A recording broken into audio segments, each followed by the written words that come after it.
How you doing today? Good. Good. Good morning. Thank you for having us. We're here at Italian Brothers. Why is it called Italian Brothers? Is it really brothers? Yes. Oh, you're brothers. Yeah, there's a Wow, brother. it's for real. Yeah. How many? So it's 5 brothers, and y'all came together Two brothers. Two brothers. Oh, 2 brothers. Yeah, one take care of the kitchen. Okay. And one is me. I take care of outside. Okay. The dining room. And can you introduce yourselves? Yeah, my name is Marco. I'm from Sicily. Oh, Sicily. Wow.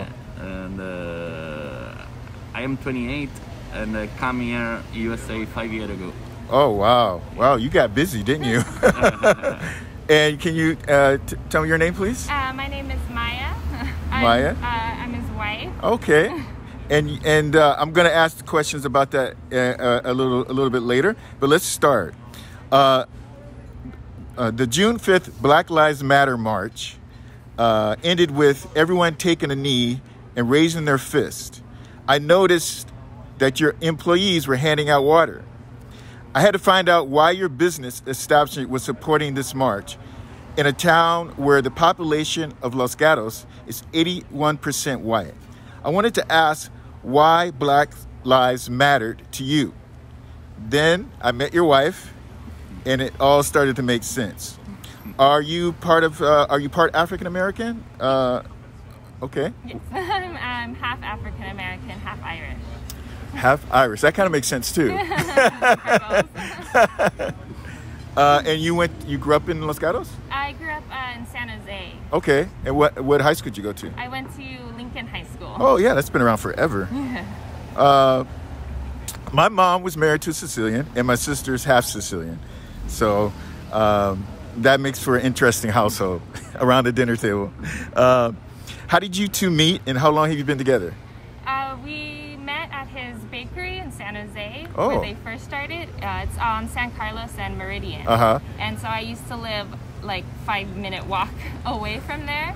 And my So- mom, she loves all things Italian. Oh, wow. So she dragged me in one day. Right. And so And that's how was it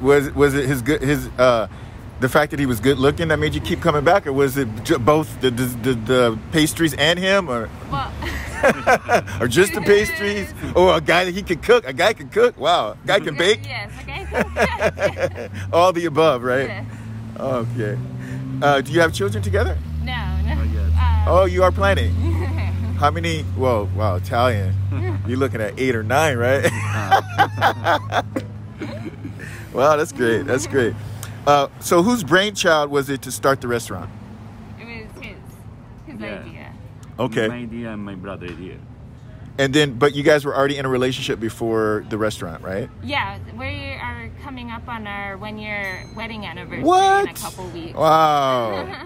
And That's so- wonderful. Yes, in the restaurant they started in January. Oh, wow. That's great. And you guys, every time I drive by, it's packed.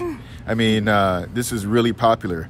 How hard is it to not only run a restaurant, but to also run a family-owned restaurant?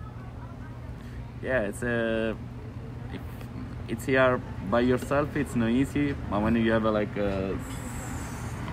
10 people between a family and friends, from Italy, Yeah. everything is more easy.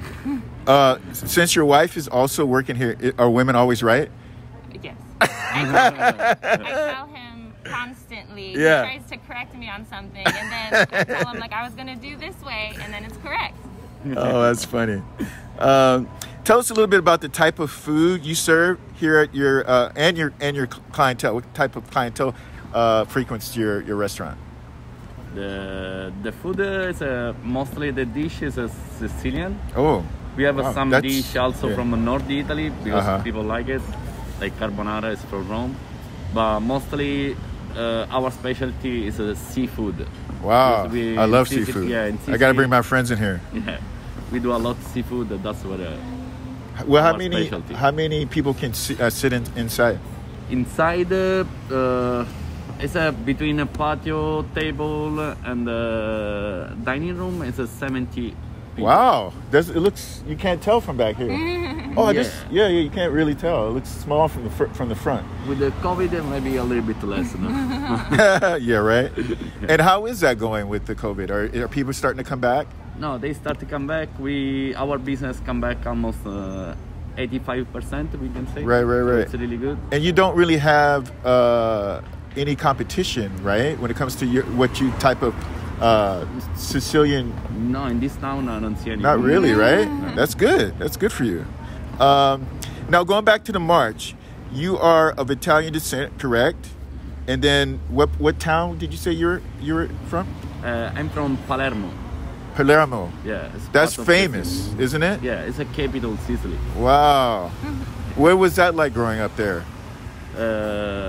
Was fun. Yeah? It was like the children playing on the street. Right. Such A lot of like festivals and Yeah. stuff like. On the beach every day. Oh my God. What is the GMP there? What do they? Is it grapes or what do they grow? Do they grow? Is it agriculture? Or is it? We are popular with we are famous with the orange, tomato. Oh wow. Okay. Lemon. Yeah. That's the best items here in Sicily. And you grew up in the Bay Area, Yes. and then did you go to college here also, or? I bounced around between colleges. Now I'm at San Jose State. Oh, you're at State. Yeah, I'm trying to go back there. It's a really. Are you so for business? Because it's usually a business school, right? I'm going for an African American Studies major. Wow, that's great. That's great. So you like history? Yeah. Yeah, I love history. Ever since I was a kid. I like learning the true history. Yeah, right? There's a very long history between Africa and the Italians that goes back to the 5th century when the Romans came to trade on the African continent. But the Papal Bulla, or Papal Bull decrees changed everything. Rome went to war against the Numidians and the Moors and carved out a part of Africa that would soon be called Emporia. I'm just giving a little history, guys, for the channel. At that time, Africans became senators of Rome, and some Africans, one of the Africans by the name of Septimius Severus became the first African emperor of Rome. There's not a lot of people that know about that. There's like one book on earth that wrote about him. We also share a similar struggle. After America's war with Mussolini in World War II, and in the early part of the 19th century, the Southern and Eastern Europeans were discriminated against when they migrated to America. These discrimination practices increased because of America's eugenics program. This program compelled the American government to enact laws limiting the immigration of Italians to America. The jails were filled with Irish, German, Italian, and Jewish immigrants, and those same immigrants were also subjected to racism, police brutality, and political and social injustice. So as we come full circle in this interview, I originally came to your establishment in order to find out why you supported Black Lives Matter, why you supported the Black Lives Matter protest march. It all makes sense now. We all have the same story. We all want America to live up to the meaning of its creed. Do you agree with that statement? Yes. What I noticed about Santa Cruz Boulevard and Los Gatos Boulevard is a lot of the family-owned businesses, they have the same origin story. You know, they're immigrants, and they came here to live the American dream, you know. And when I marched, before we marched on the 5th, they had speeches at the park by the post office. And what I noticed was a lot of them didn't know why they didn't understand why some of the, not all of them, but some of the merchants were boarding up their windows. And they were like, oh, they care about is their windows. And I said, I need to find out if that's all they care about.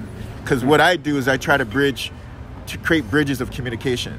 So that's why I came here, because I wanted to show them that, yeah, they were all everybody was in support of you, and not everyone had control over whose windows were boarded and whose weren't, because sometimes the landlord might have made that decision. It's some of them told me. But I was surprised to see that you had water, and that was really beautiful, you know. How did you know? Did you already plan that, or? Yeah. We was like 3 days or 4 days before this happen. Did the high school girl come to you from Los Gatos? How did you know there's just word of mouth? You heard? Yeah. Yes, people talking. Why you don't boarding? Why you don't? Because they come and say, "Where are you guys?" Yeah. Cool, So, cool, and then cool. we decide say, we wanna give to water. His brother was idea. My brother's been in a lot of the protests in Yeah, San yeah. Jose, and Wow. so we asked him about Yeah. any ideas of what we can do. And he's It's like, like- "Come It was on." so, it was yeah. beautiful. It was beautiful. And like I'm 56, so I've never seen a black movement where 95% of the marchers were not black. And it was like, do you guys need me to do something? It's called Black Lives Matter, right? No, we got this. Okay. So it was a beautiful thing, and it's really, I don't think anything has happened like this in the history of America. So I told the kids, I said, you guys don't have no idea what you're doing. It's going to be in the record books, what you guys have done, in history books, right? But I just want to thank you. I know you have to get back to work. Thank you so much for your time, and Thank you. good luck with everything, and stay happy and healthy. Thank you very much.